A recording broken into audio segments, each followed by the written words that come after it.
Yo, yo, Is yo. this is this thing on? I'm still double checking to see if this works. Hopefully it is. I'm seeing us live on YouTube right Yeah, now. So just throw in the comments in the chats if you can see us live and make sure you can hear us, everybody. it looks good to me. So I will go ahead and get started. Ladies and gentlemen, boys and girls, children of all ages, Woodward Sports proudly brings to you. It's Woodward Sports Tag Team Champions of the World, man. You Road Dog KG, the badass JB, and this is Woodward Ringside with another episode on their head top. JB, what's up with you, big dog? Dude, nothing much. What's going on? We're getting to that point of the year where it's like something's happening every single weekend, and it just Yes, snuck bro. up on me as well too that UFC 314 was tonight. So I was Yeah. caught off guard by that as well too. But I'm good, man. It's a Saturday, doing the Saturday duties, laundry, cleaning up around the house, just making sure everything's straight for the next week. What about you? Oh, gotta love the weekend chores, Brody. Gotta love that. But no, pretty much the same. Trying to rest up, man. Got a little bit of a busier day today, wife having company and stuff. So, just one of them days, man. Just going through the motions. I know it's one of them days. One of them days. Yeah. You want to start off with some house show headlines that we got going on?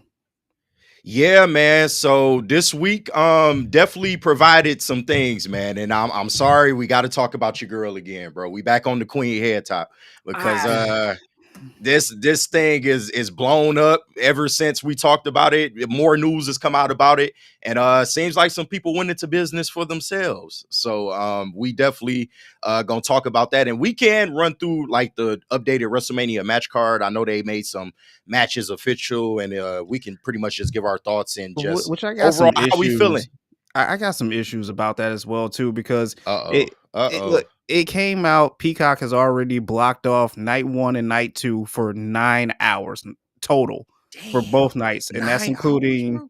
the pre-show, the post-show, and the main card as well too. But that's a lot of hours in those 2 days as well too, and also the fact that Hunter is still trying to put together a 14 to 15 matches overall for the Knights as well too, which that's just 14 to 15, like aside from what we already got, he trying to do another 14. no. So like all together total, I think right now we're at Okay, 13 yeah, I'm matches. like, no So way. he's still trying to put Okay, together a couple more matches, but for me, it just sucks because I, I value quality over quantity. I don't need all these big matches if you're facts. just gonna pull them together last minute. Like I just don't care.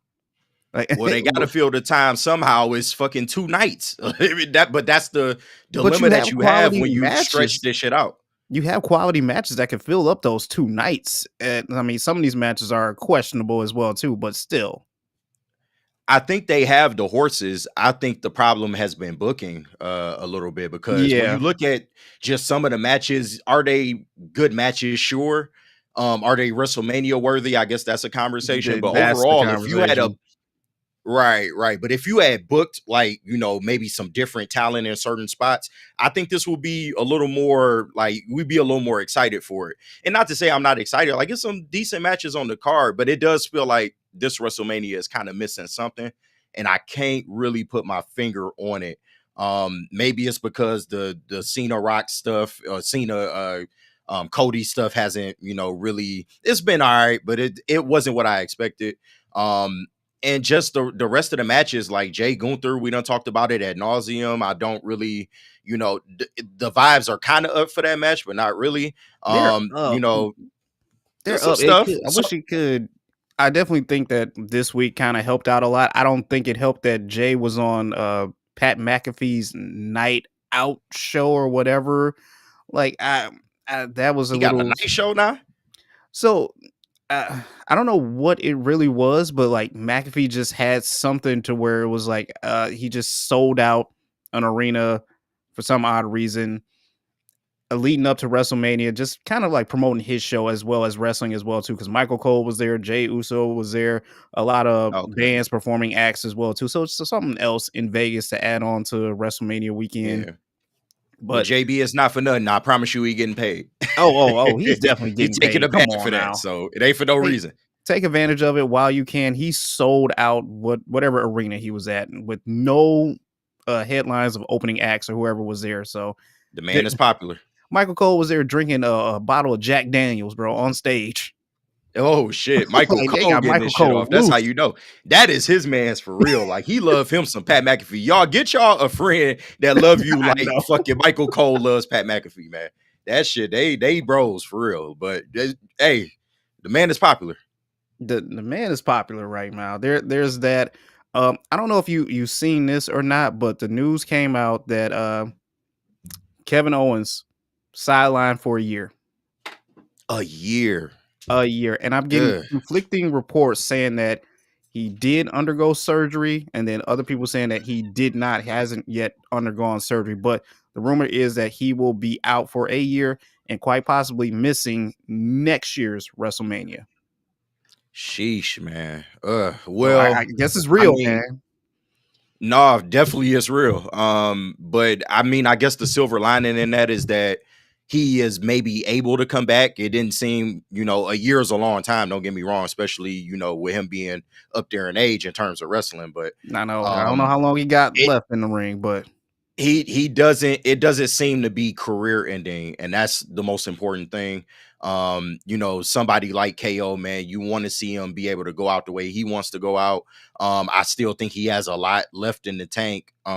So yeah, man, I guess I'm just happy that it's not a career ender. It's not like a Big E type situation where you kind of know like it's probably the end for him. Unfortunately, but these things happen, bro, especially when you get up there in age. And I just, prayers to him, man. And just hopefully he can have a speedy recovery. yeah, I know, man. I seriously thought that this was a little bit of just adding on to the story, but I guess it's not. It's real. I I told you, mean, man.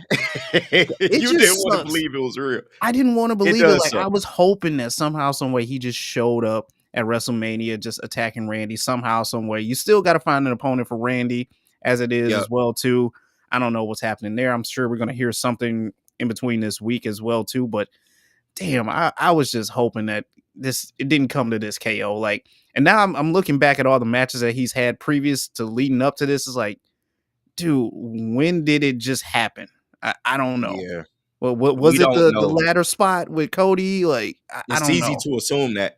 It is definitely easy to assume that. But this is why I told you, bro, last week, like the tone of that promo, you could kind of tell like something was a little bit off, especially when Nick Aldis came out there. He kind of led with, these things happen and, we don't, really like to see stuff like that. And KO comes out. He kind of got that real monotone, like, delivery and stuff like that. And then Randy gave him like the bro nod, the respect nod when they was on the apron. So I figured it was real after that, but yeah, it's just unfortunate, dog. Like, but you never know. Maybe he could come back a little bit quicker. You just don't know how these things play out. It just all depends on the rehab and just how well he recovers from it. Yeah, I mean, prayers up to KO. It sucks it had to come to this, but man, that's just sad to say. Um, some Yeah. birthdays to shout out as well too. Bianca Belair celebrated a birthday this week, and Shout out Bianca. so shout out Bianca as well too. And Cody Rhodes' brother, well, Mr. Dustin Goldust had a birthday Hey, as well Goldust too. himself, man. Yeah, Hey, nobody talks about this, bro, but Dustin done had probably the greatest like post WWE life that you could ever ask for, bro. Because just think about it, bro. He had to be Goldust in WWE for so long, hey, and he Goldust got wasn't a terrible character. Now, come on. it wasn't, but for what the character actually was, like it was after a while, you'll get tired of playing a Goldust after a while. Like it's the same shit with Stardust with Cody. Like, he did that shit for a minute. And Well, it yeah, was all right, but like, don't nobody really want to sit up here and do that, especially when you get up there in age and you want to take your career a little more serious. But like his post WWE life has been great, bro. Like he got a serious character. Now he pretty much playing himself, but like his work at AEW, spot on, bro. I think he was in Ring of Honor as well. yeah, had He some done time he there. done been he done been globetrotting, bro, winning championships, shit that he never really got to do in WWE, bro. Like you got to take that into account. He got prevalent storylines every now and again. I mean, I loved him and Booker T in a tag team, being the tag champs. he got electrocuted and was stuttering and That shit. was You know, like comedic. shit. Them Yeah, together was yeah. And comedic gold. yeah, I mean, he had prevalent storylines here and there, but it's just like, I didn't realize how good of a talent he was until he was out of WWE, and then you see like, oh shit, like he can actually go in the ring, like he actually is like solid, bro. Like, but it's just a shame, like people like that and Santino Marella, people like that. It's a Santino shame that they Marella. got jobbed out to do comedy roles because I don't know if you ever knew this, but Santino can go, bro. Like he is actually like a really really good wrestler, but he got kind of pigeonholed into that comedy shit. Yeah, I feel like it's that, and like there's through the generations, there's always been like a wrestler that just gets locked in the. All right, we like you, the fans enjoy you, but you're not up to caliber to be in the ring and a champion like that. So they stick them in that comedy role. You saw that with Goldust. You saw that with, as you said, Santino Morales. Then R-Truth now. Like, who's next? I feel like it's Chad Gable now. Oh man, don't let it be him too, because he got so much talent, bro. They are wasting. He is Kurt Angle part two, Kurt Angle the sequel. Like y'all are Yes, wasting. yes. But although I will say, I'm not like totally against the El Americano Grande, whatever espresso latte storyline they got going El with him right now. American Grando. I don't know Yeah, whatever the hell he calls himself fucking nowadays. Like, Starbucks, right? Something like that. But I'm not totally opposed to that, but it needs to be a short stint. Like after WrestleMania, let's get them moving in a different direction. Because, bro, they are wasting American made, dog. Like they could be like a force, bro. I hate to like serious everything out, but I am a fan of like more serious stories. Not saying you can't have the comedy in there, but yeah, after a while, it's just like it get tired, bro. Especially when it's corny and it's overdone and shit like that. And we still see that even in the Triple H booking and shit. It's been better, but we still see it from time to time, and that's just me though. which, by the way, that is a match on night one. By the way, Rey Mysterio versus El Grande Americano. Oh, nah, the match itself Not is on the gonna be a pre-show. banger. Yeah, no, it's not on the pre-show. No, you got to give Ray and Chad a little more respect than that. Like and not saying that you disrespect, I just mean in general, but that's gonna be a banger match. Like the actual wrestling portion of it is gonna do wonders, but you just wonder how it would translate to the crowd. Kind of with the storyline aspect. But I think the fans will be into it. I mean, it's a decent storyline. It ain't the worst storyline you can put out. It kind of remind me in a way of, because I know they kind of doing like the blue bomber, whatever Owen Hart was doing before Oh he died. yeah, They doing a mixture of that and maybe like kind of like the JBL. You remember the JBL Rey Mysterio angle where he was like going fucking becoming border patrol and fucking trying to that's catch Mexicans at the border and shit. that is one of Like, the things that probably should be erased from WWE history. Just no, the that Border shit is Patrol hilarious, bro. JBL. Listen, bro, we came from an era that was a little more on the edgier side. Shit like that, you That was gotta let rock, edgy. bro. Because it was hilarious. It was hilarious, bro. Like, but no, it's a mixture of those two, and kind of like today's modern time. So, like, the storyline itself is kind of good, and maybe if you want to keep him doing this, maybe you can get Ray Phoenix involved somehow with him. But after that, I'm mixing that shit out. Let's get them on a serious path because he could be a real force in the WWE if he gets the right push. I definitely agree with you. And by the way, the pre-show is 3 hours. Post-show is 2 hours for WrestleMania. God damn. I mean, So it is WrestleMania, but this shit has become an event. You remember WrestleMania was just like 3 hours, bro, and we called it a day. Like, yeah, it just woke up the next day, talked about it. Like, this world, man, you got to have the pre-coverage, the post-coverage, the post-post coverage, because I'm pretty sure we're going to get fucking, you viral videos and all type of we're shit. gonna get viral videos. There's gonna be the press conferences afterwards, after the post-show. There's always got to be something else. But before we hop into our main stuff as well, too, AEW news. I don't know if you've seen this, but Swerve said fuck Booker T at some point in time. What's going on here? Oh, so I didn't know if we was gonna talk about this today. So Swerve Strickland, he went on the Bootleg Kev podcast. Shout out Bootleg Kev. It's really good content. If y'all haven't checked him out, y'all should check him out, especially if you into hip hop and wrestling. He covers all of that. And he occasionally has wrestlers on the show. So Okay. Swerve was on his podcast and he was pretty much saying that Booker T at times over his career, and I understood where he was coming from because I felt this way about Booker T at times. At times, he's kind of been, I don't want to say okay with maybe some of the racial treatment that he's gotten throughout his career.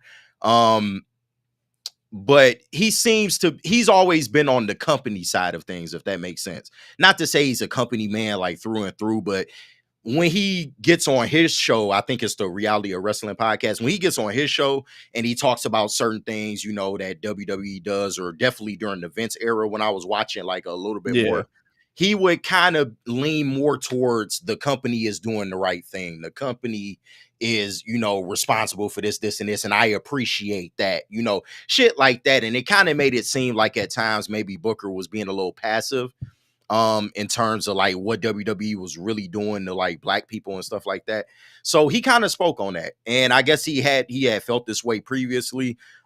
He also went on Swerve did on Vlad. And Mm. he kind of laid his thoughts out on Vlad too. So Booker T ended up seeing that. I guess they met up in person recently, or like over the last month or a couple weeks. And I guess he confronted him about it, and they had a conversation. And Booker came on his show and pretty much said like he was disappointed in Swerve because he felt like Swerve was somebody that he kind of put on a pedestal in terms of black wrestlers.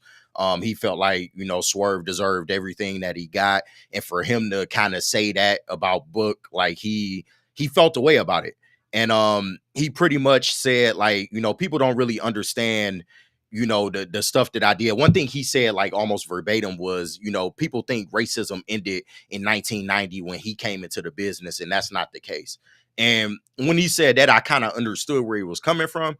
I don't feel like any one side is right in this Yeah. situation. I feel like both men are right, because we don't know what the fuck Booker had to deal with, and he was in the era of still a little bit of outright racism, and then throughout the years having to deal with Vince and the different things he would do to black wrestlers and storylines. And Booker is somebody that was a world champion coming from WCW. He was a top guy, and they gave Booker that. They gave him that mantle. It ain't like they just pushed him to the back and made him a Yeah. joke. Like, they had him as a prominent, top star in WWE. But look how long it took him to finally let him be a world champion. And look at the gimmick he had to do it with. It was with that King Booker shit. And now King Booker Booker T was will sweet argue, now. Come on now. not, King Booker was and cool.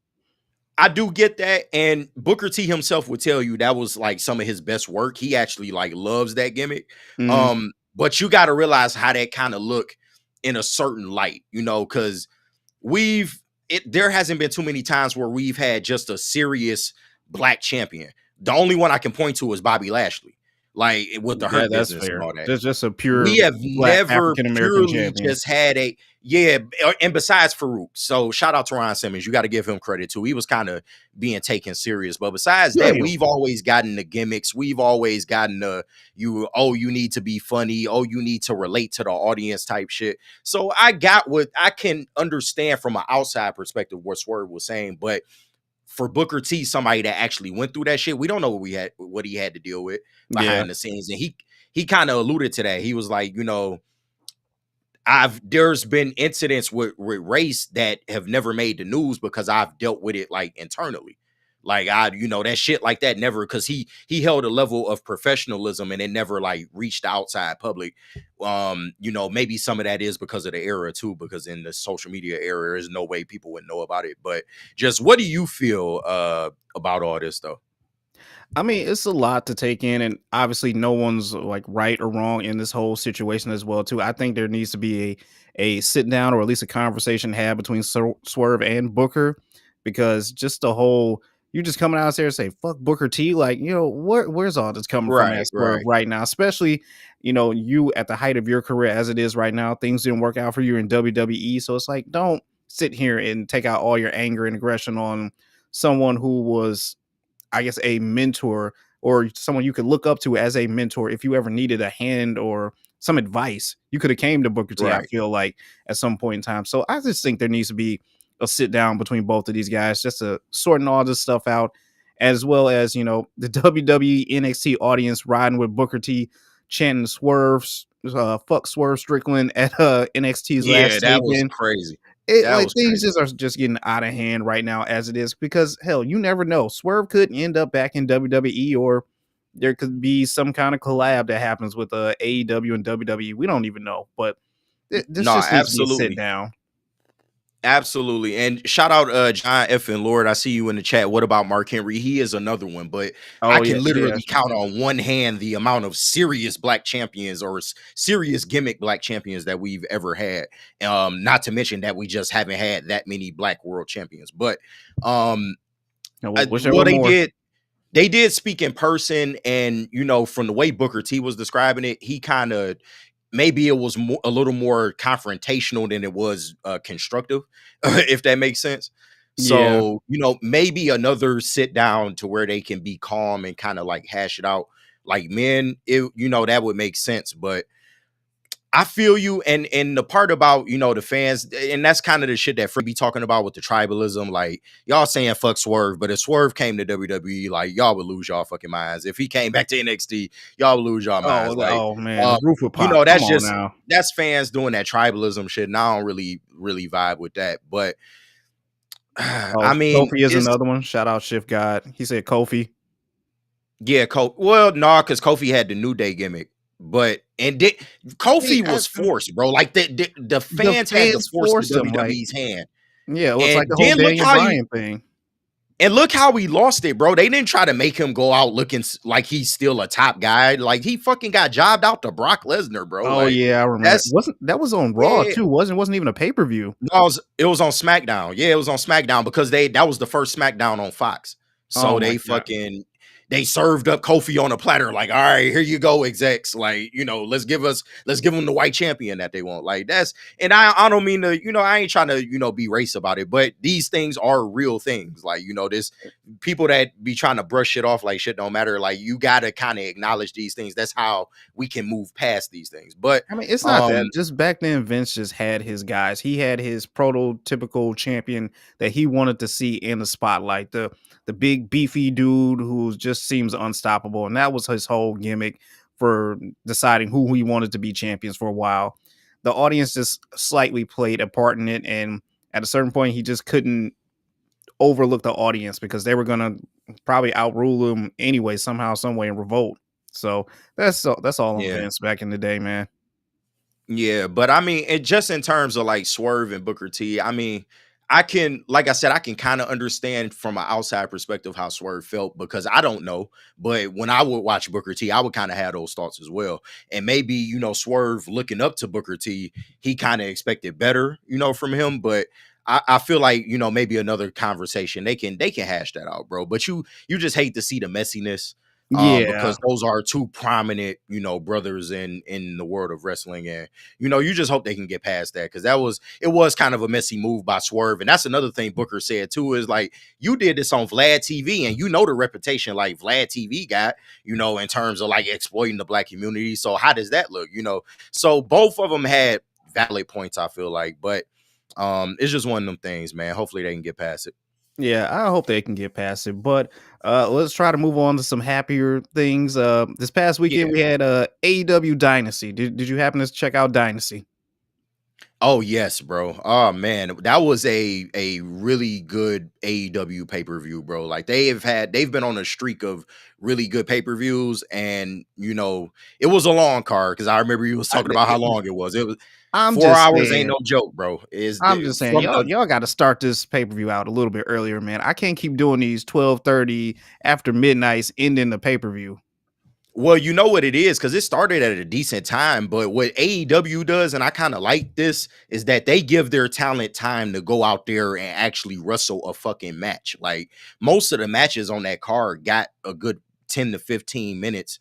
And depending on the really good ones, 20 to 25. So like I like that about AEW, bro. Give your talent a chance to go out there and actually show what the fuck they made of and win fans over, because that's what wrestling is really supposed to be about. We've kind of gotten used to with WWE, especially like these quick 5 to 10 minute joints, get them up out of here. Yeah. We only doing this to either further a story. We not really, we don't really care about the wrestling portion. It's kind of like a placeholder. Yeah, I agree. Like I enjoy giving them their time, and honestly, the pay per view was moving at like a decent speed, but at a certain point in the night, it was just like, all right, I'm getting a little wore out, getting a little tired, and I mean, you probably know some of the matches that kind of just like dragged on just a little bit. Yeah. But No, every match had a decent amount of time. It was a 4 hour show from like the actual start of the main card to the finish. 4 hours, bro. So you definitely clocked in for that one, but it was damn good. Like, and we're gonna go yeah, through these matches.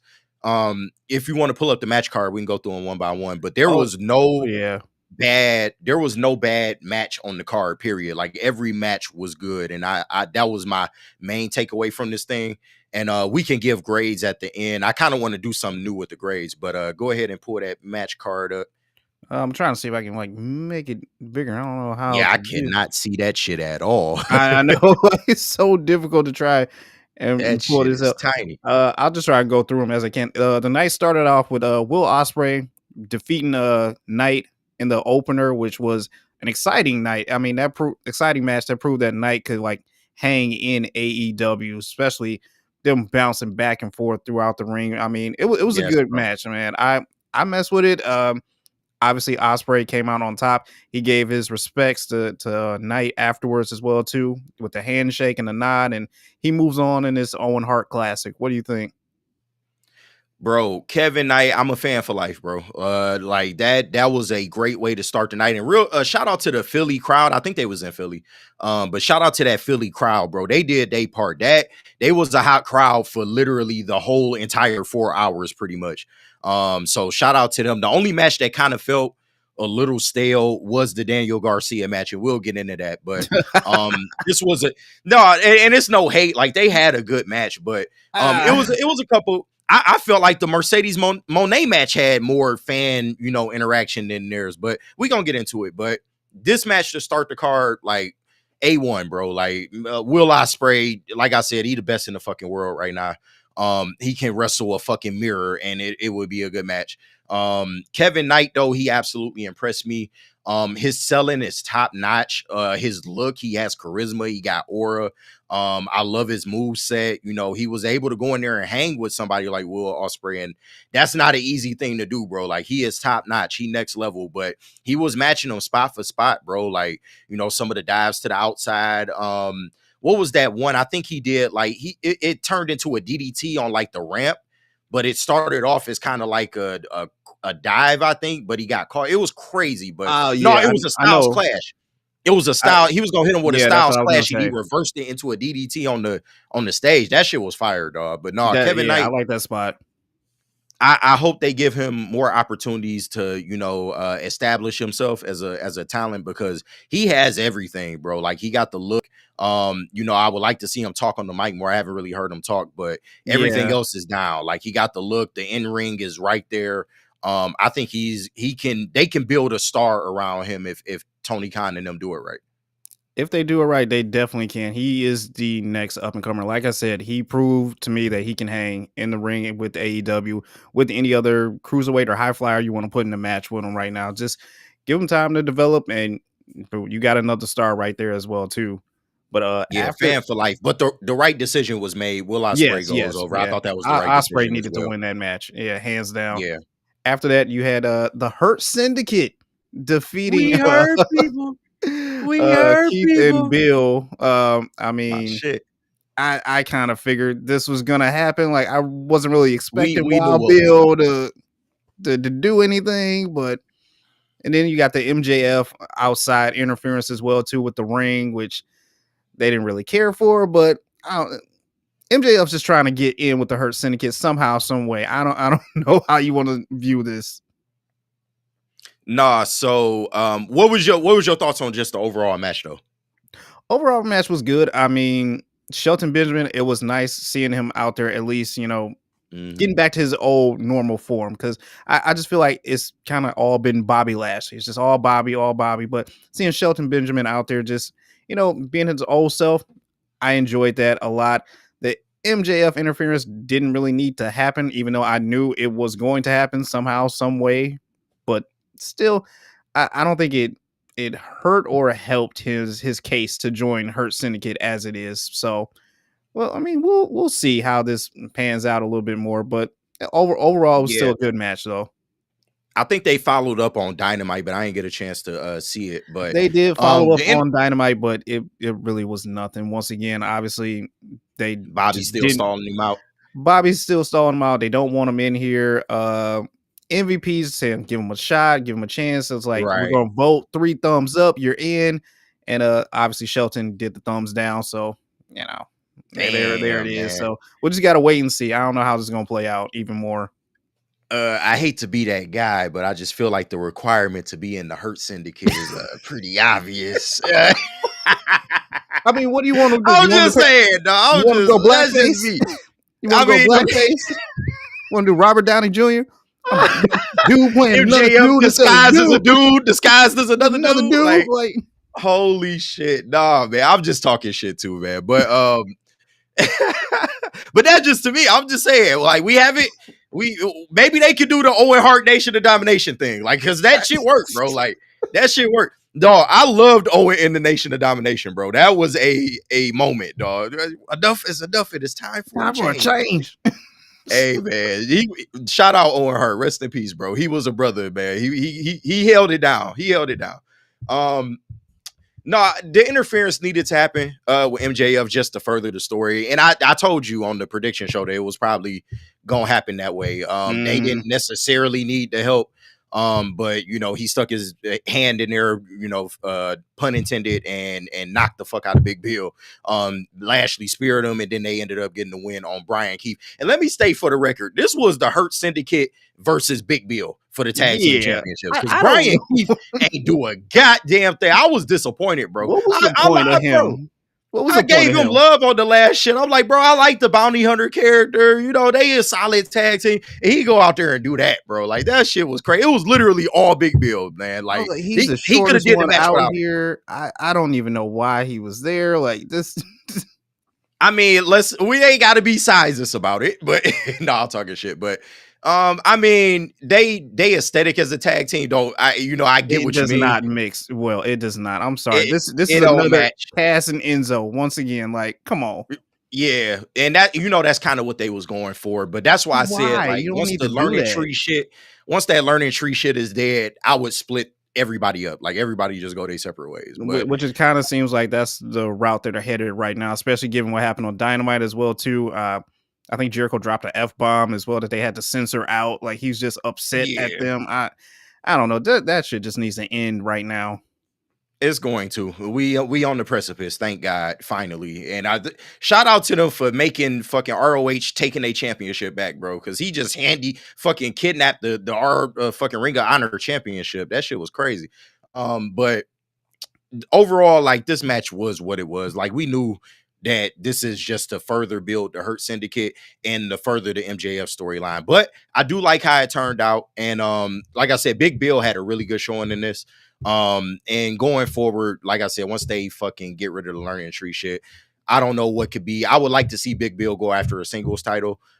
Even Brian Keith, like, start him off singles run, see if he can make some waves for himself. Because you need challengers, bro. Like, TBS title, the continental and the international titles, those are kind of tied up. But if you want to do something for the Ring of Honor championship, start building some of these other guys up with some of the lesser championships. But yeah, I would like to see, them split up and go their separate ways. But shout out to the Hurt Syndicate. They got it done. And yeah, we got more of this, kind of infighting with the Hurt Syndicate. So I'm interested to see where that's going to go, because something got to happen. Either MJF is going to get in, or like something going to happen between that. But I doubt they like break up, or like, no. I doubt if it falls apart just yet. Like, they still very, very early. No, I'm not predicting that. Somehow, some way, MJF will end up in the Hurt Syndicate. I don't know how, but they'll figure out something. It's gonna be fun seeing MJF in the Hurt Syndicate. I ain't gonna lie, like, bro, he is the perfect person to put in the Hurt Syndicate. He really is. But that shit is gonna be wild, and then he gonna end up doing some fuck. You just know he gonna do some fuck shit, and Bobby gonna knock his fucking head off, and it's gonna be great entertainment, bro. I can't wait to see it. I can't wait to see it. A match I know you can't wait to see, or couldn't wait to see: Monet versus Julia Hart, aka Timu Alexa Bliss. Bro. You know it's Shout true. out Don't Freddie. don't don't sit here and think that it's not. You know it's true. Yeah, shout out Freddie, bro. Like that, ever since he said that, I cannot unhear that. Like that fucking T-Boo Alexa Bliss. But What's we so do crazy gotta is put like the first two matches, like the crowd was all into it. This match popped up, it like died immediately. well, it did die at the beginning because the match got off to a slow start, but like Like they it were dancing died to in the the beginning. entrances, But but other than that, it just died, man. no, but as the match went along, like the fans got into it, and that's what I would say. Like this was a good match. Like, shout out to Julia Hart. I felt like she did a damn good job. Monet kind of had a slow start to the match, but once she got into it and both the chicks caught their rhythm, like it was a really good match. And we do got to put a little respect on Julia Hart, you know, former champion. So, you know, but we knew what this was. Like they not dropping the title just yet on Mercedes. So it is what it is. You already know how I feel about Mercedes. And I'm a fan, by the way. It's not like I just hate her. But I'm fatigued. She needs to do something else and put somebody else in that spot. I just knew Julia Hart wasn't gonna be the girl to do it, but it was a solid match, bro. And as it went along, it got better. And you know, she advances in the tournament, and Are you gonna her be versus upset if she Athena. wins this whole tournament? I don't think she will. But I am interested to see because I think she would face Athena in the next round, not even the Yeah. finals. So if I don't know if you have her like lose right there, but I'm interested to see what they do with that because I feel like they gotta give Athena that win to like, you know, make her credible on this side of things. She's already more than credible in Ring of Honor, but like the AEW side of things, I think you need to give her that dub. I think you have to, but like I said, somehow, some way, this could be another swerve once again that you sit here and see Monet at the top sitting there again, which I am not for. Like I said, I'm like you right now. I'm Monet out, man. And this match just, I don't know. It kind of took me out for a little bit. Like I still sat back and enjoyed it, but I was still just like, all right, let's kind of move this along a little bit. What else we Right. got? What we got next? What I will say is I feel like, you know, the reign of terror is almost over. Like, because I don't think it you is. got double. No, you got double or nothing coming up, and you got all in, and I think it's more likely that at all in she'll probably face someone, and that's when she'll drop it. Because I mean she got 4 fucking belts, bro. Like she done She held it don't down care. over across a lot of fucking She don't companies at care. this point.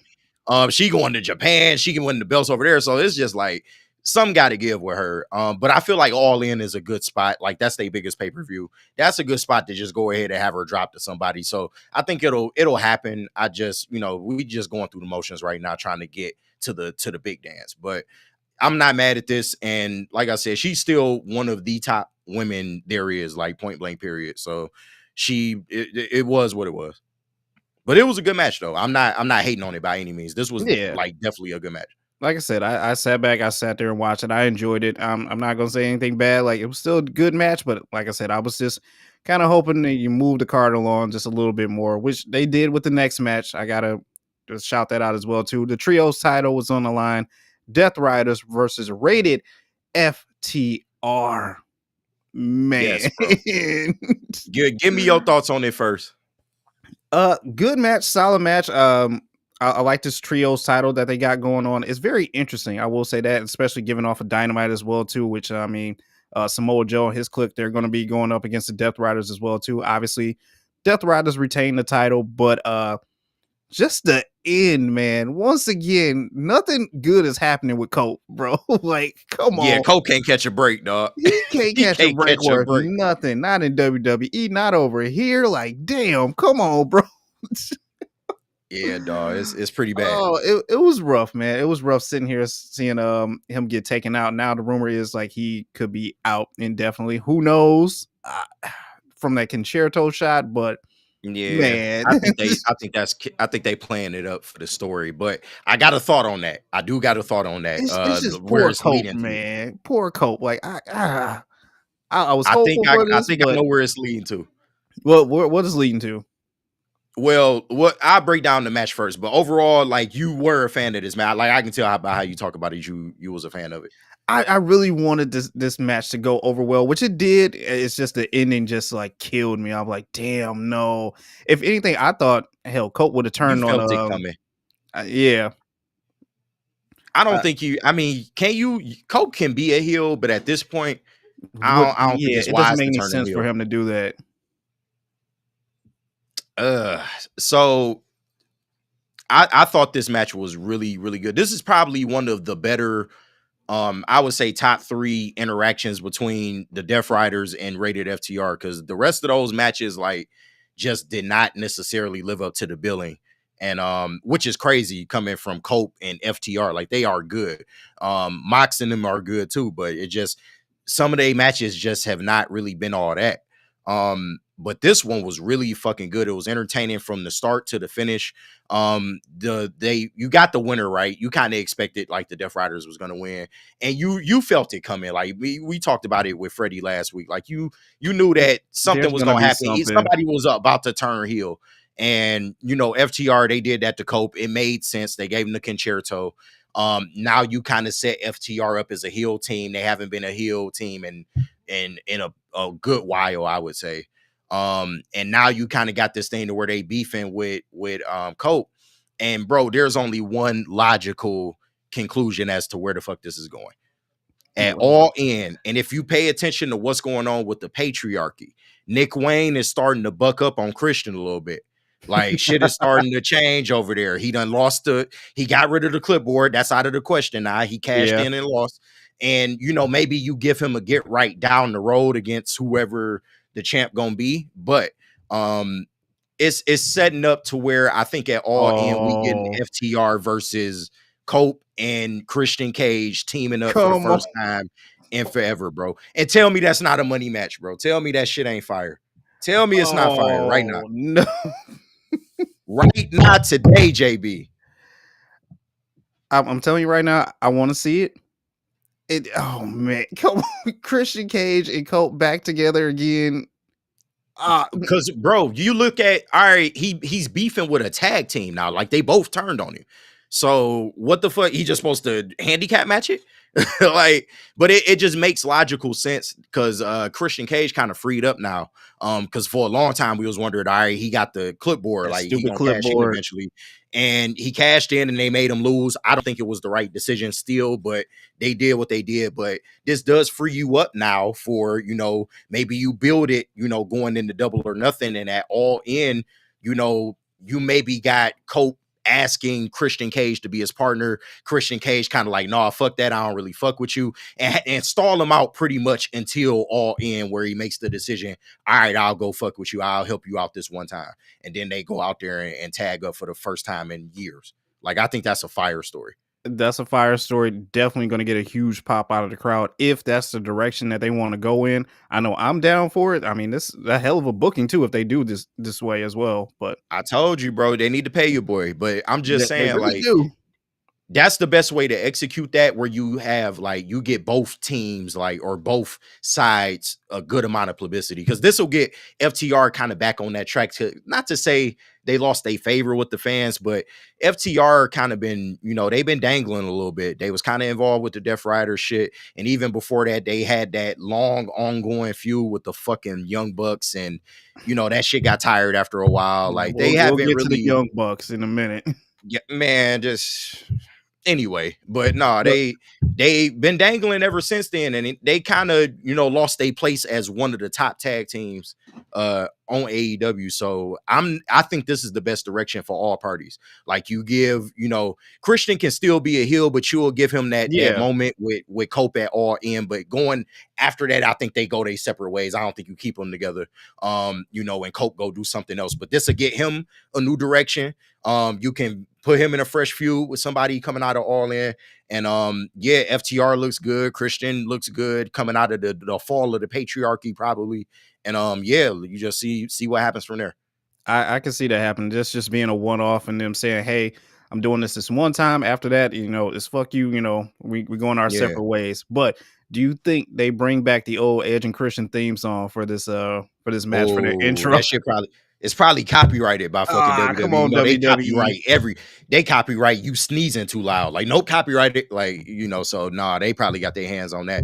But if I don't know if they had the rights to that song too, because Edge still got his song. He just had to change the you think you know me little drop at the beginning. Yeah, But He That's still all got he his had. song, but that's because he owned the rights and he knew the band that made it. So That's true too. Next up was a match I wanted to see that I thought they would have held off for later on in the night.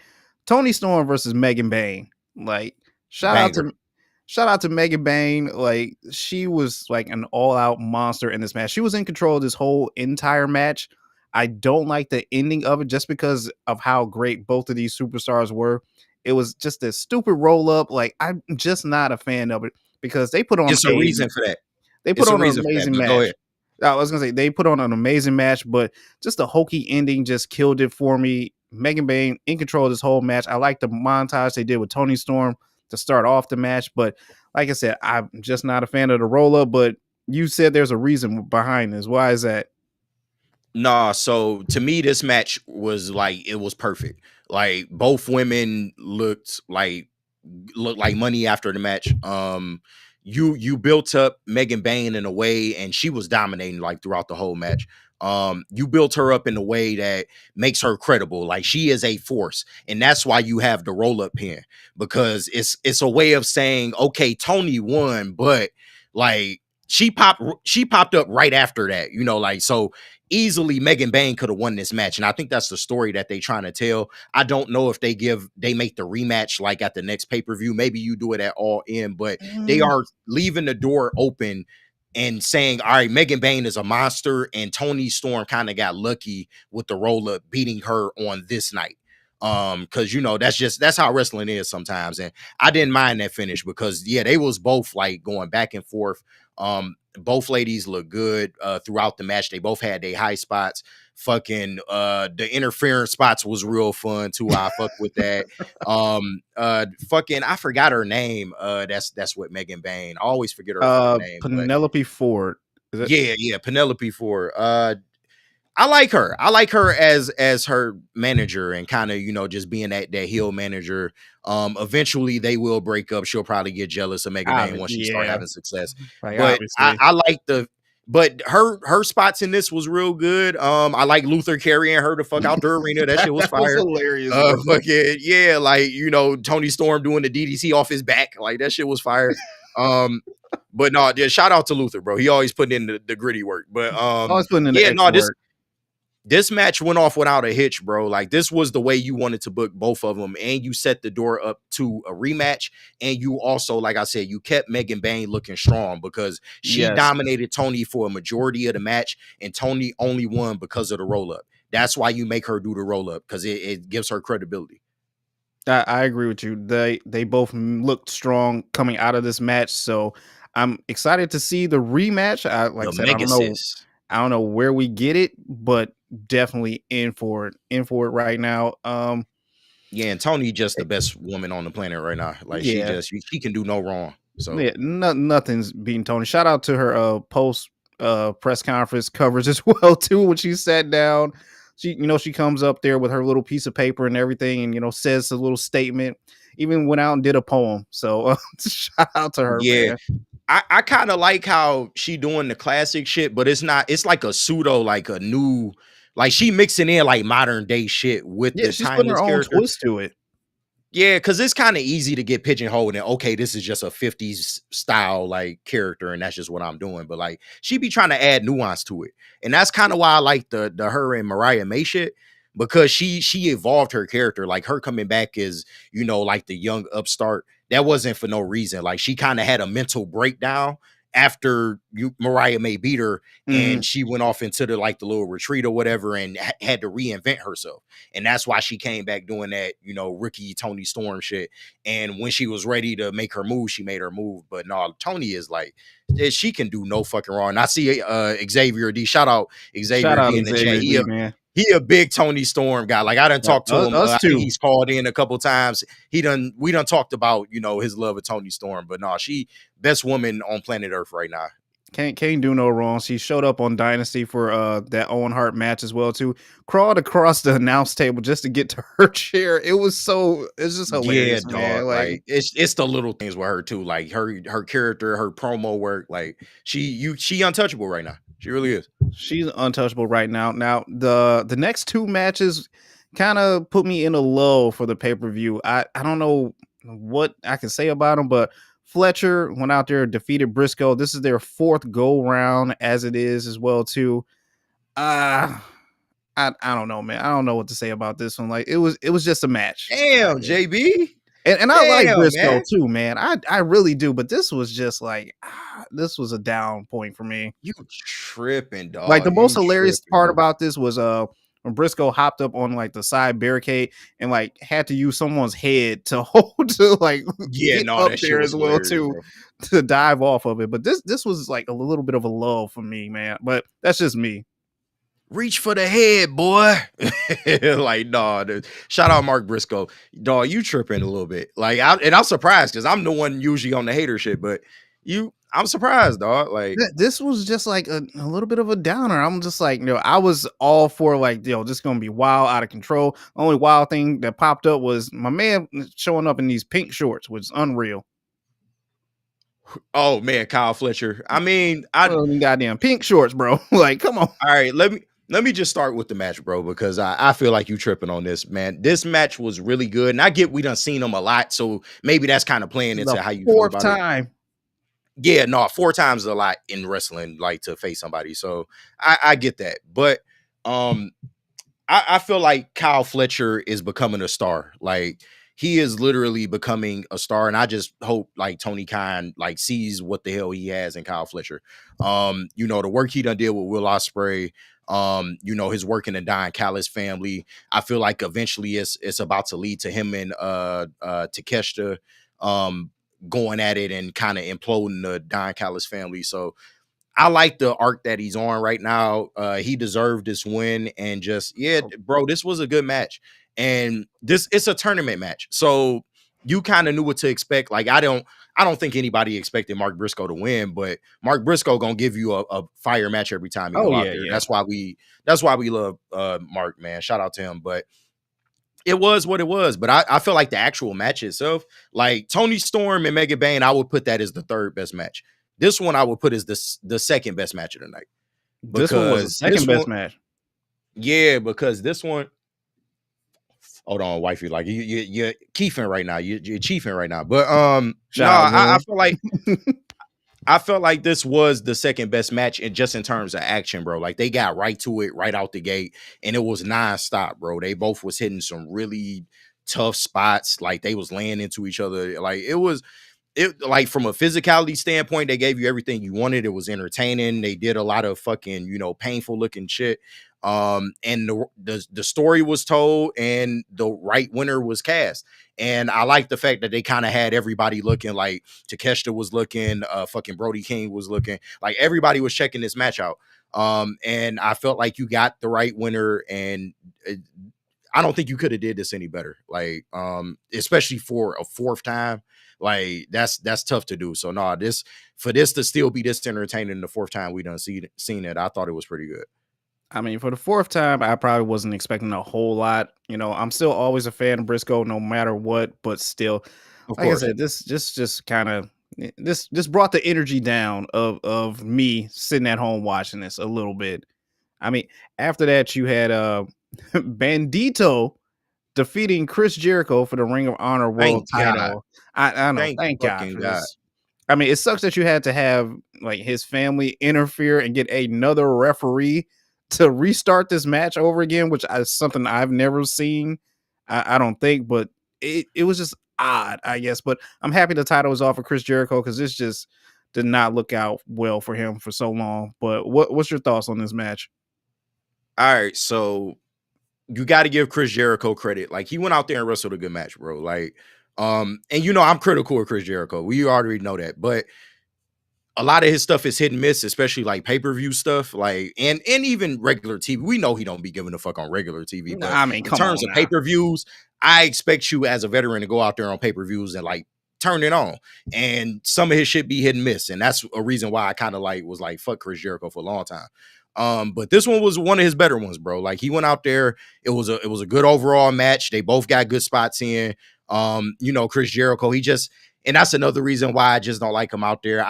He not Chris Jericho, bro. Like he still can do some of the movements, but overall, like It's it's not not the the Chris Jericho same. that I It's know. Like not. he's stiff, dog. Like he's stiff. He kind of, I ain't gonna say fat, but He's the fat. body, he getting older, bro. He just got the He's old fat. man That's what body. it Like, is. but that's what happened when you get old, bro. Like he got that shit going on. So like he went out there, he did the match. It was good. I kind of liked the false finish, and then the family got involved. But I would have been more mad if Jericho, like, if that was the ending of the match. But they found a way to reverse it. And I knew once he didn't pull the mask off of him immediately, like that, the restart was probably gonna happen. But overall, like the match was good, and you got the new champion, like Bandito. He gonna do good things with the Ring of Honor Championship, and this was what it was supposed to be. Yeah, this is definitely what it needed. Like I said, I'm done with Chris Jericho holding on to this title, not really doing too much with it. But as you said, this was how this match needed to go out. And yeah, that telling of him not ripping off his mask probably showed that, like, yeah, we're about to restart this all over again and run it back once again. But And now they afterwards, finally, no, no, no, go go ahead, ahead. my bad. No, no, no, go ahead. No, I was about to say they finally about to probably end that learning tree shit too. Especially going into All In. That's probably where you want to have the moment, the actual moment happen. But Yeah. as of right now, like this shit is a means to an end. Thank God. Well, I mean, because Hi you could, guys. yeah, I mean, you could tell, especially on Dynamite as well, too, when he dropped the F bomb, and it was supposed to be like a somewhat of a appreciation night, or he was trying to say something to Bill, and he had the bat, and it's just smashing. They smashed the TV on live air, and as I said, Chris Jericho dropped the F bomb and kind of just walked out of the arena.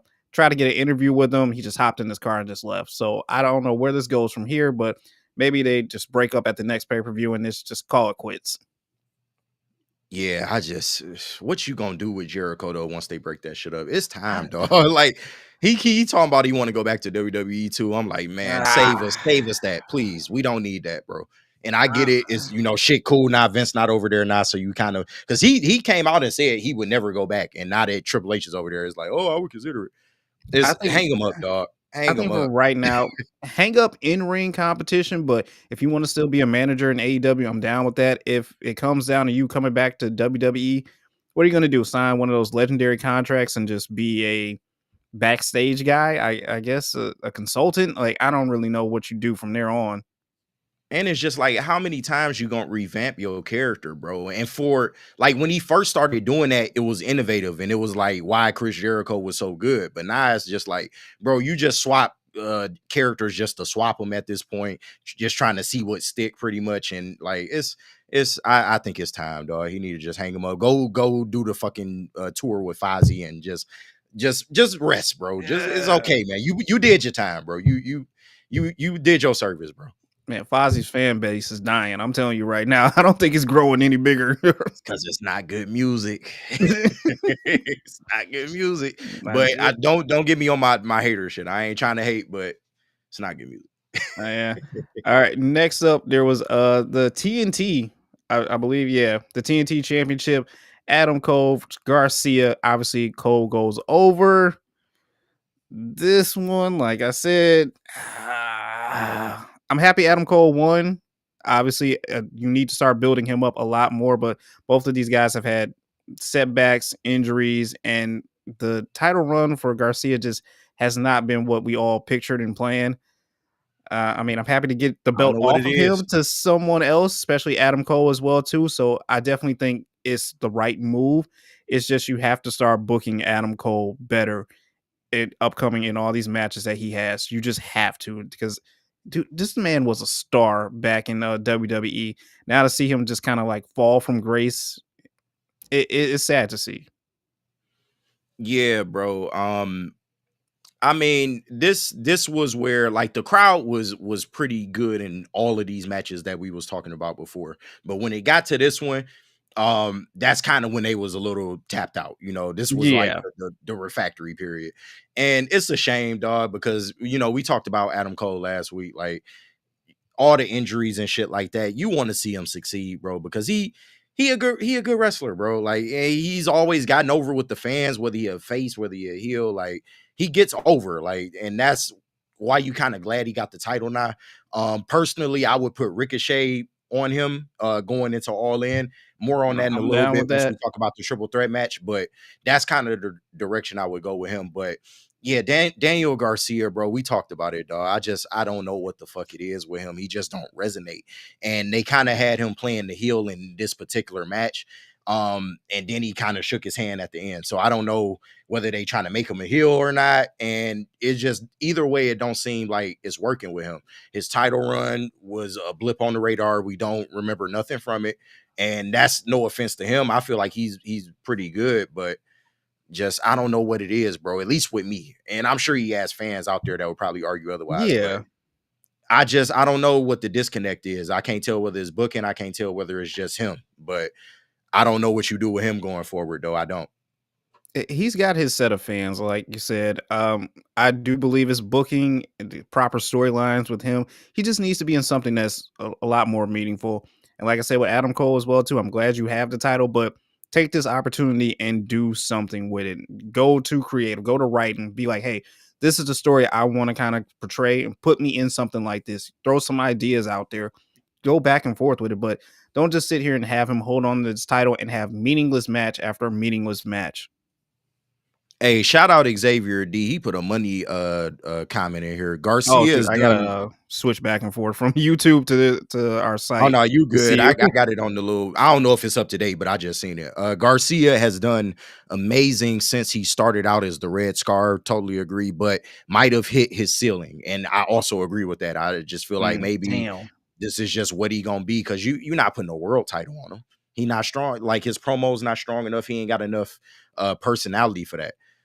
So yeah, I think he kind of pigeonholed into that mid card, type of guy. Which mid card and gets a bad rep. Like if you be a long term like mid card guy and have a good career and good matches, like you'll get just as much fanfare. Like there's no shame in saying that. Like there's been a lot of great wrestlers that were just mid card, demons Yeah. that lived off of like the Intercontinental Championship back when it was actually the workhorse, championship. At one point, the mid card titles was kind of viewed as that. So but I don't know how much success he's gonna have because AEW just has like an influx of talent and just he could get lost in the shuffle real easy if you ask me. I agree with you. Don't get lost in the shuffle. Make yourself known out there and just stick with it. Stick with it as it is right now. And if things don't Yeah. work out, hey, you know what? The door's open at WWE. Just saying.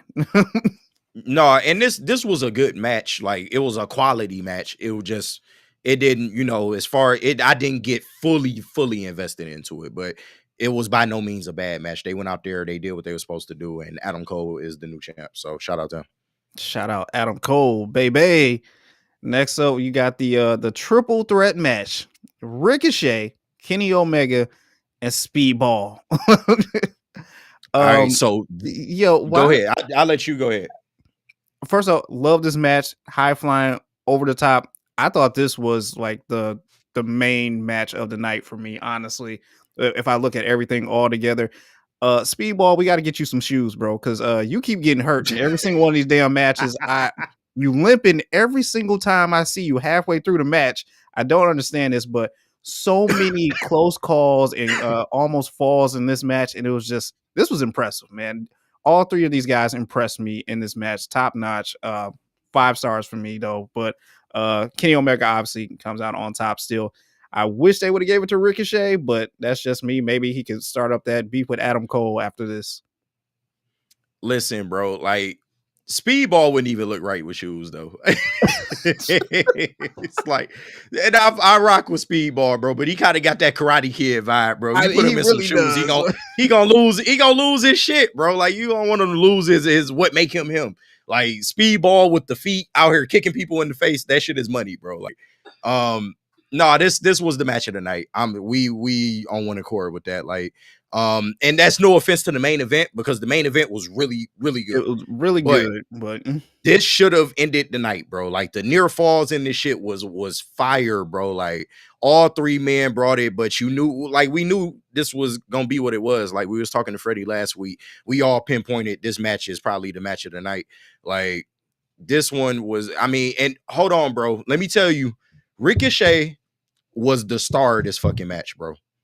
Ricochet Really? was the fucking man. His heel work in this match, like, really fucking impressed me. I'm not gonna lie to you, dog, because Okay. when he first started doing the heel shit, it was kind of like, I hate It using was the word corny, real. but it was kind of It corny, was bro. Like, corny. because you I saw him. said, You saw him kind of getting played by everybody leading up until the heel turn, and then you got Swerve calling him by his first name, Trevor. You fucking Trevor, bro. We not taking you serious. So it started off in a corny place, but ever since that shit was swerving, he did that feud and he did a good job in that feud. He has only grown since then, bro.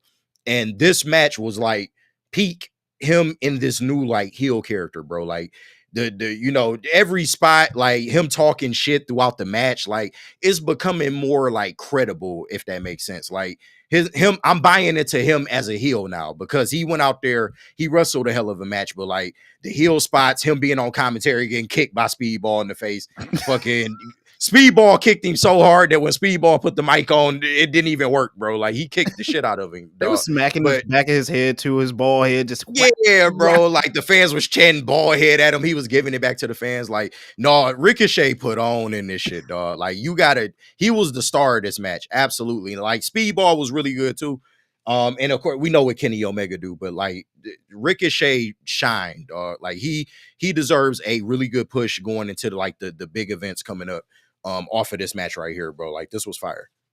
There was a spot though where I'm not too sure who was pinning who, but there's a shot of like Kenny Omega on the side of the ring just looking at the pinfall, which was just kind of awkward because it's like you about to lose your title, bro. Just hop in, do something, like You're or maybe right. they should have had like a different camera angle, but there was just a shot that just looked awkward that I didn't like. But overall, I agree with you, bro. This was an amazing match.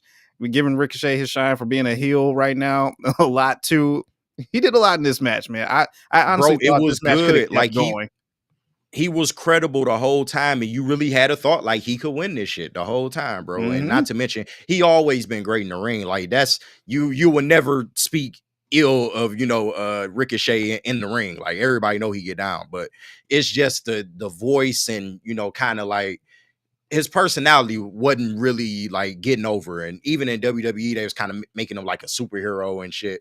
And that don't really work. Like he came to WWE, he was getting played. It was just like, bro, you came to AEW for this. And that's but he's built himself up. And now like that's why I would put him maybe going for the TBS championship now, or the TNT championship. Sorry.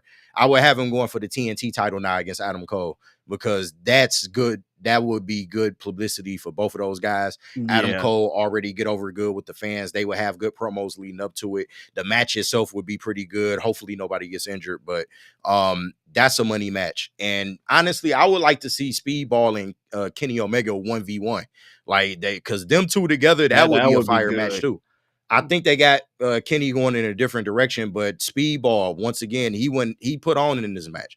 And we got acquainted with him in TNA, and he's come over to AEW, bro, and he's doing good work. So shout out to him, bro. He fire. He gonna be a champion one day. Oh yeah, definitely. I like to see Ricochet versus Adam Cole. As you said with the whole Kenny Omega thing, he came out on Dynamite and kind of got into it with FTR. So as you said, they might be going a different direction with him. But Speedball versus Kenny Omega, like that would be a good One one as v one. well too. Yeah, 1v1 for the title, bro. That's what I would do personally. But that shit, I think that they'll probably face off again down the road too. Like, I'm Yeah. pretty sure this ain't the last time. That was money. I think Tony Khan like can see that was a money match, bro. And Speedball gonna succeed wherever the fuck he at just because of the style he wrestle in. Hmm. But you want to start putting him against some of these bigger names. Start building his name up, because he is somebody that maybe could even be AEW World Champion, bro, if you build him the right way. I mean, let's hold your horses on the AEW championship, but I like the direction that they're If you going with build him the right Speedball. way. I If you like where build they're him the going right with way. Speedball. Finally, the main event that we were all looking out for: John Moxley versus Swerve Strickland. You want to take over this one because I'm just upset. All right, so what didn't you like? Go to just run down. All right, so we were looking for this match the whole entire night. It started out a little slow for me. They were doing a whole bunch of going back to their amateur wrestling hold moves, just going back and forth. So it's like, all right, I'm waiting for this to pick up a little bit to build up some steam, and then everything looked so great. This match was so good, and then the ending, which just killed it for me. Lights go out.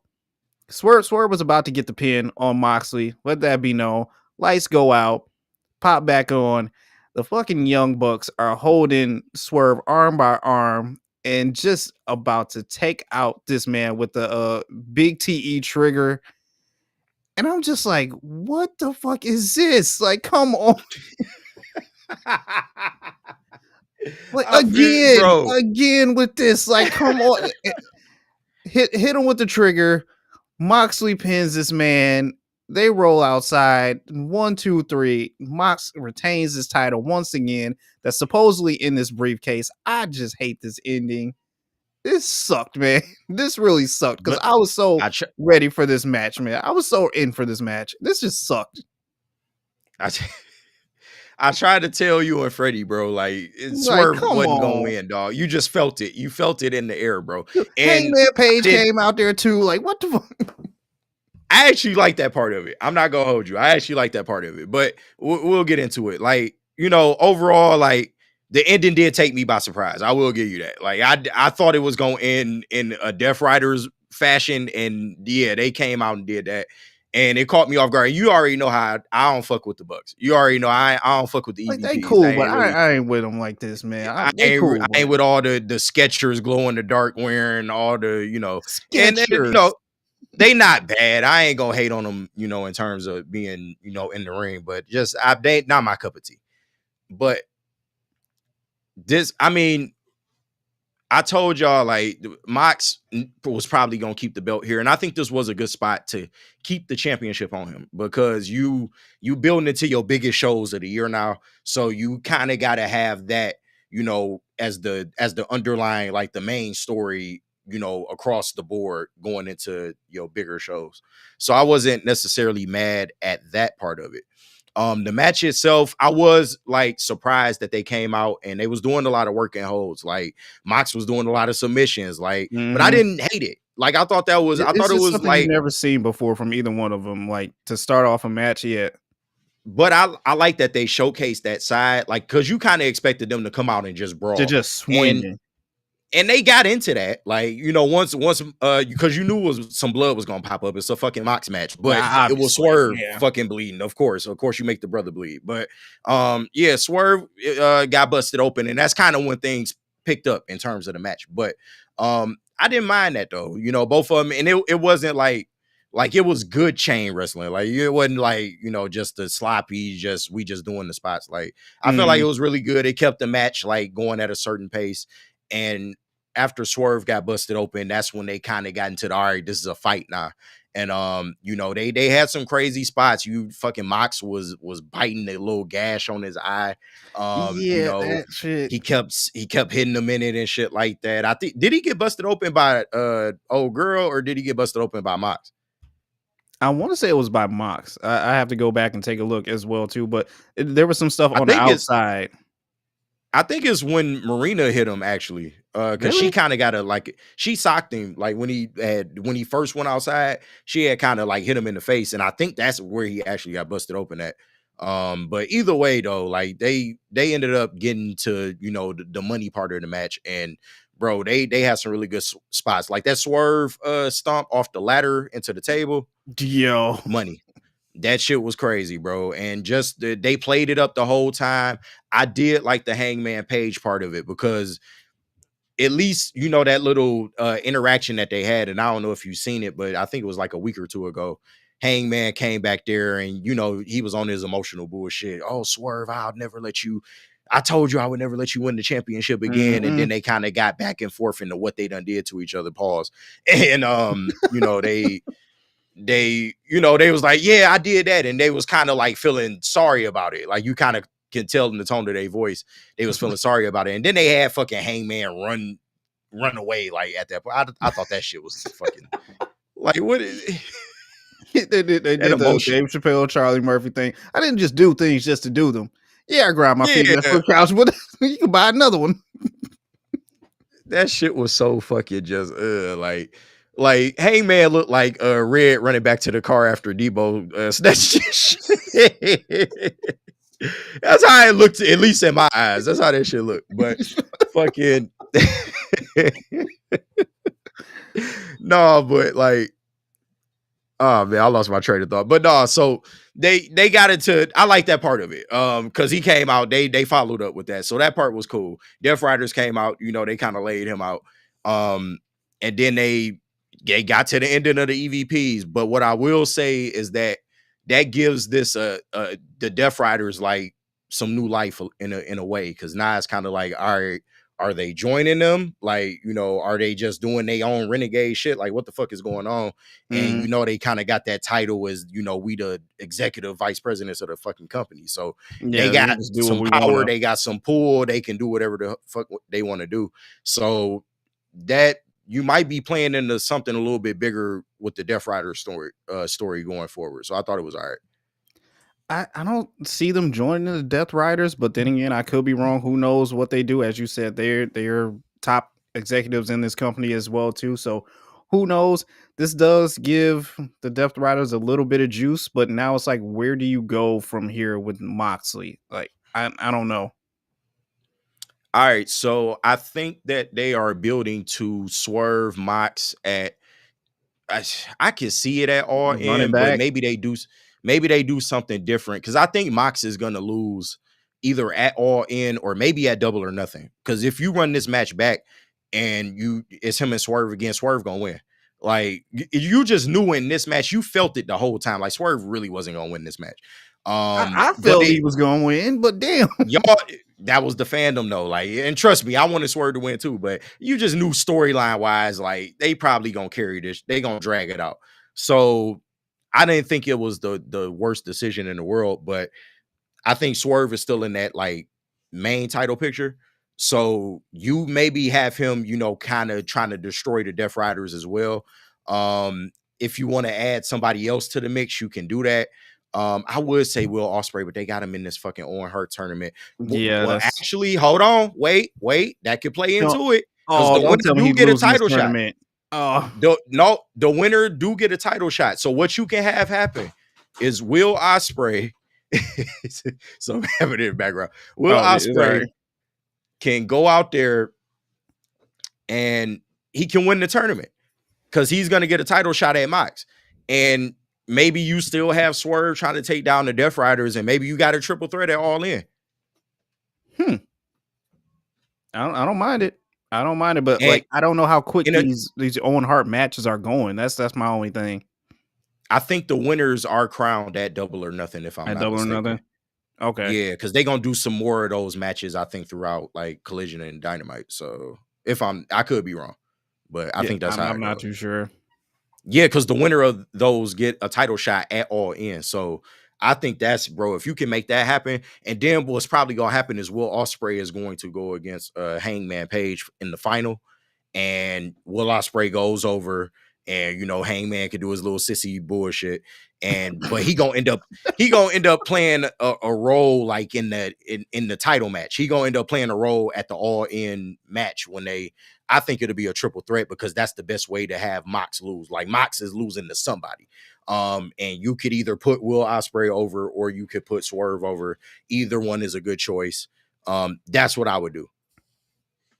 All right. I like it. I like it. So that was AEW Dynasty. What's your overall grade for it?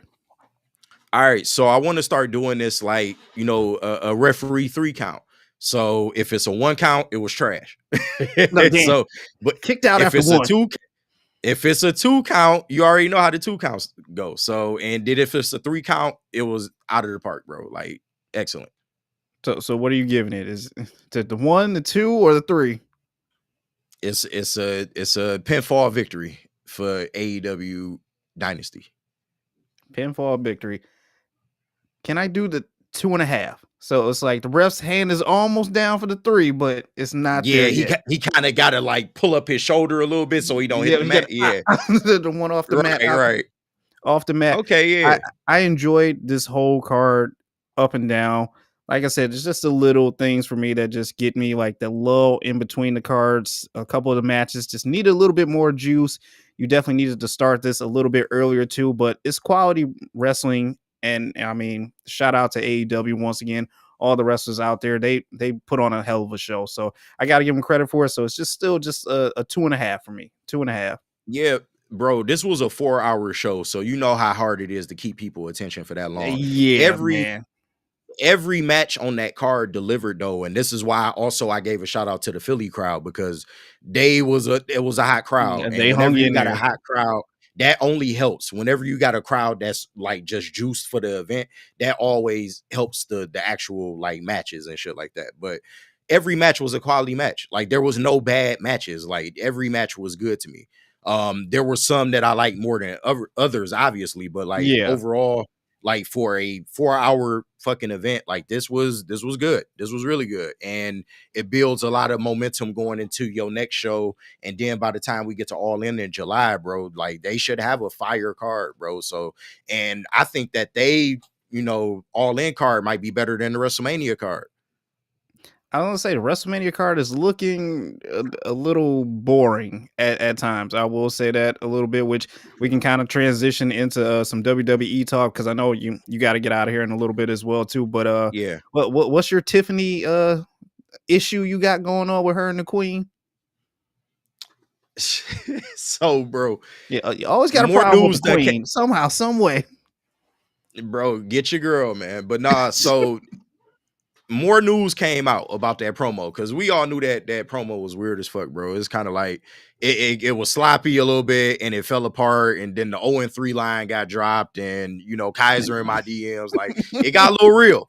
It got a little real. So it has since come out that Charlotte and Tiffany, they don't fuck with each other. They ain't really rocking with each other right now. They got some backstage heat. I don't And fuck I with don't you. yeah, I don't know how it started. I don't know, why it's still going, but it's there and it happened. And you remember when I told you that first promo was some bullshit because like It Tiffany was. got destroyed. Like it was like it did only, and it didn't even help Charlotte because in order to be a good heel, you kind of gotta, let the face give it back to you, in that way. So no, like Charlotte just destroyed her in that first promo, but it came out that, Charlotte kind of went off script in that first promo. And I think that's maybe why she kept cutting Tiffany off, and Tiffany kind of was getting, hung up on her words and shit. So that's dog, you What? wild. What I do? You wild. I didn't even do nothing. This is bro, this is the Charlotte cycle, dog. It really is. It really is. So but no, the story was that she went into business for herself in that first promo. So the second promo happens, right? They both come out there, and Charlotte, I don't know what the hell she was on that night because she kind of got caught up by the crowd, and that shit was uncharacteristic. Like Yeah. she done been a heel before, and I understand You're letting the supposed to be crowd like used get to their this shit as a off for the heel. yeah, like I understand letting the crowd get their shit off for the cameras and for the promo, but like that shit went on too long, and then she wasn't speaking after a point. She was like, "Oh, I'm gonna let the crowd. They keep going." Like I just felt like that shit was kind of weird, bro. But anyway, so they come out there for the second one, and apparently, like Charlotte started going into business for herself again. That's when she kind of was, she wasn't really engaging with Tiffany at that point, and some of the shit she brought up apparently was off script. Mhm. So Tiffany, in response, was like, "No, you ain't doing this shit to me 2 weeks in a row," and started giving it back to her. And that's where the you gon' be alone, and that's where the 0-3 comment came up. And you notice how she rolled out of the ring after that, and that's when not Tiffany, Charlotte was trying to get Charlotte, her to yeah. get back with the Kaiser in my DMs. She was trying to get her to get back at that point. None of that was planned. So apparently, like they had in the script that Tiffany was supposed to bring up like the Charlotte, the divorces in a certain kind of context, but she wasn't supposed to bring up specifically 0-3 because Andrade is the person she divorcing, and he is on the same show as her. Like they actually have to work together. So Yeah. they kind of didn't want that out there. So yeah, they fucking so apparently like backstage they was mad at both of the girls, but more of the heat was on Charlotte because she is the veteran, and they kind of felt like her behavior has led this shit to kind of get out of hand. Yeah, I mean, from what I've been hearing, they said that promo was a complete wreck. As you said, Charlotte is the main one that went off script, and she should know a little bit better. She is the veteran in this situation as well, too. She shouldn't be letting things like this get to her as much. You know, you got to have that tough skin a little bit, especially given the type of crowds that you're going up against. Hell, you're the one yourself that went on a interview talking about the whole getting injured, getting divorced, and everything like that. Like we've seen all this as well too. I think Tiffy just got to a point to where it was just like, hey, you're going off script. Well, guess what? Fucking, I'm gonna go off script too, and then I'm gonna make it real. I'm gonna give this match some juice that it needs because obviously people aren't And she did believing that. it as much as they should be. Which honestly, if you're a wrestler and I'm coming from a fan, like I don't have a problem with you going off script, but there needs to be some fine guidelines in between that. Like if you tell me backstage, hey, I'm going off script a little bit just to give it a little bit of juice, let it be known and like just let me know an inkling of like, all right, I'm gonna throw this topic out there. I'm gonna throw this situation out there. And then it's like, I know, all right, I can kind of come back with something, have a comeback ready to go. But you just going out there doing this doesn't work out well for you. And like I said, I don't know if this is just Tiffany in her delivery of things. She does need to get better on the mic just a little bit as well, too. Cause I seen on SmackDown the other night that her and Roxanne Perez got into it, and it's just like I just didn't believe her and everything she was saying as a champion. So this does give this match a little bit of juice from her and Charlotte at WrestleMania, but I guarantee you there's going to be some receipts that Charlotte has, and I'm gonna tell you right now, there might be an elbow or a fist that connects that shouldn't. Hmm. Hey, and that's the business, bro, and that's something that they gotta hash out, So it is what it is with that. Um, it's funny. I got more enjoyment reading reading the fucking tea on Reddit than the whole fucking lead up to the match. Right? This is what the fuck this match needed, and now I kind of got a little bit of interest in it. But Yeah, um, yeah, like I really would. We don't know what the fuck is why we don't know why they beefing. So it's yeah, kind of like because I would like to know that because then I would kind of understand shit a little bit more. But for whatever reason, like Charlotte has not really been fucking with Tiffany, and for Tiffany being in that spot, being a young up and comer, like that's fucked up, dog. Like it's that, and not to say Charlotte might not have a good point in whatever they little disagreement is, but it's you can't do that to young talent because I think it is a real chance that Charlotte probably gonna win at WrestleMania. So you don't want to bury her, if that makes sense. And we done seen a lot of good young talent get buried by the established people. And I don't like I dislike Charlotte. I dislike a lot of the shit they do with Charlotte, but I don't hmm hate her like that. Like you got to give her respect where it's due. But just the way they've handled this shit up to this point, I ain't really been vibing with it.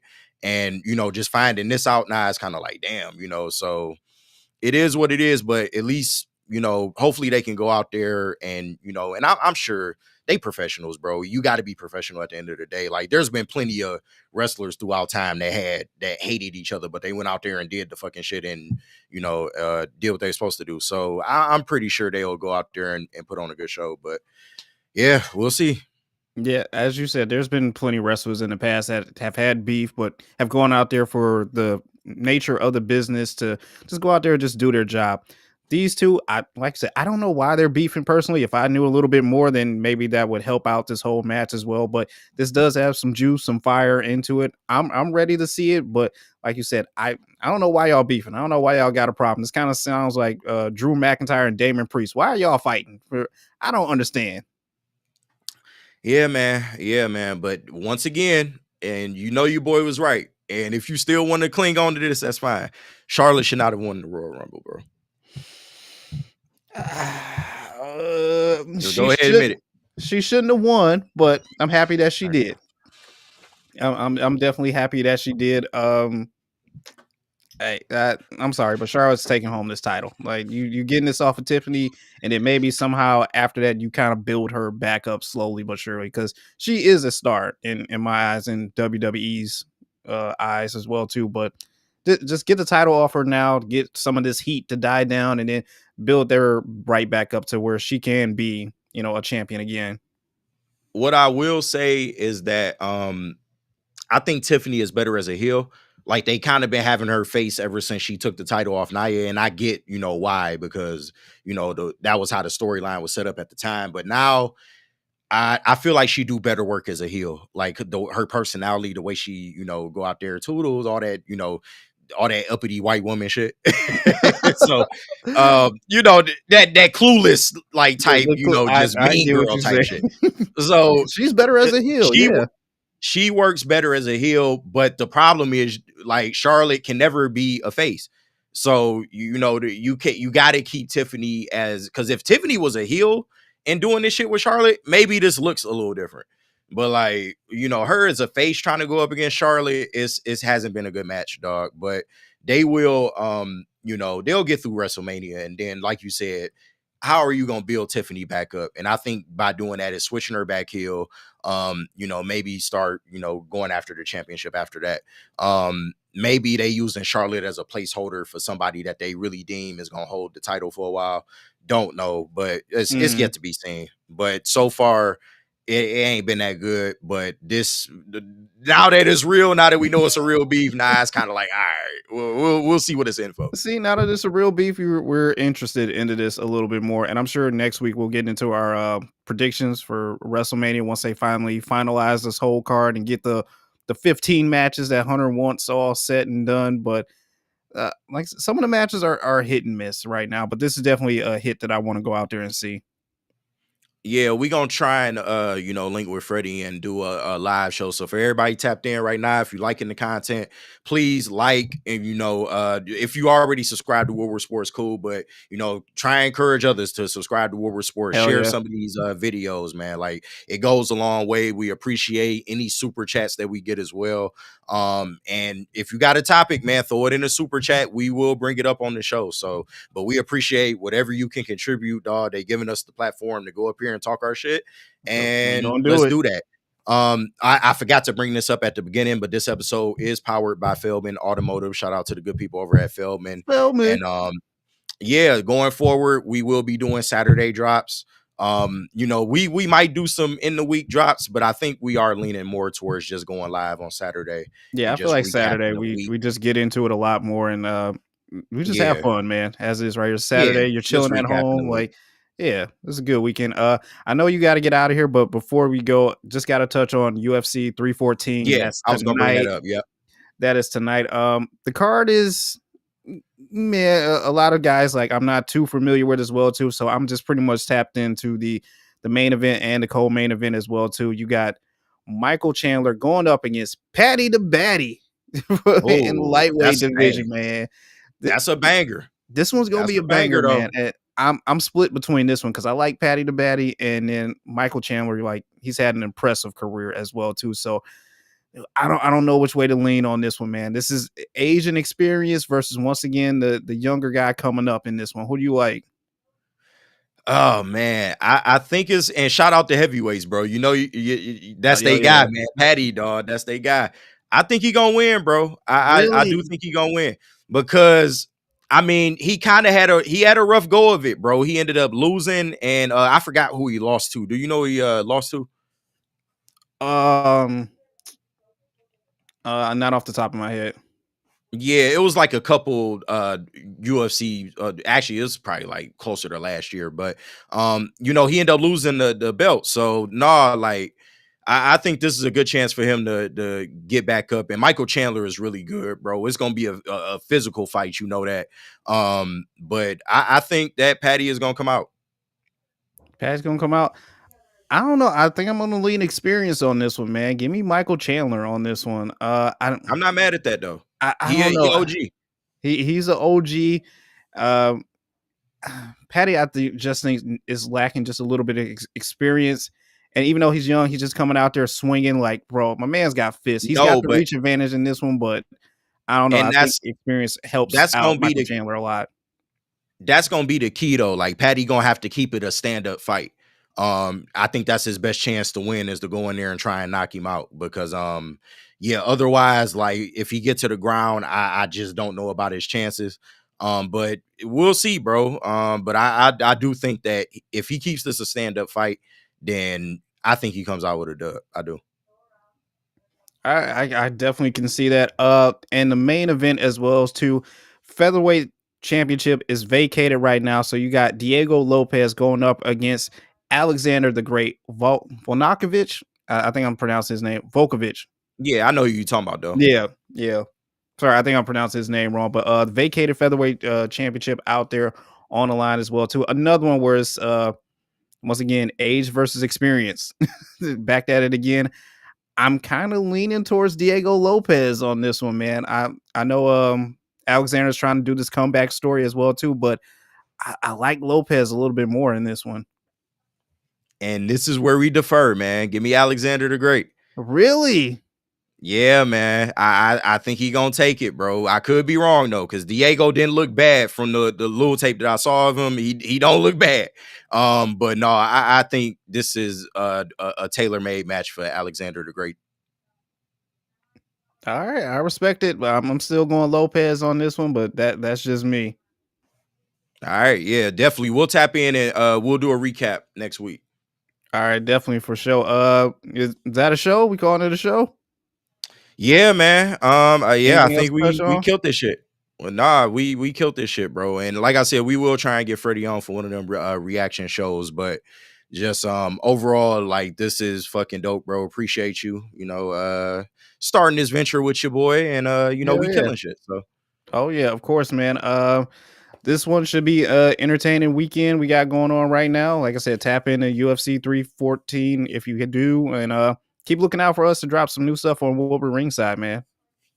nah, most definitely, bro. Shout out to everybody that joined us on this episode and everybody that's gonna watch after the fact. We appreciate the support. Like I said, y'all can help out with super chats. That would be great. But these episodes will be dropping for the free ski, bro. So everybody can tap in. Just make sure you liking and subscribing to the content. Woodward Ringside will be getting their own YouTube channel as well. And we Yes. will give you updates on when that is up and ready to go. And y'all can just take that support right over to that channel, bro. It'll help us out a lot. But this has been JB, this has been KG, and this is another rousing episode of Woodward Ringside. Appreciate y'all tapping in, man. We out next week. Peace. See you.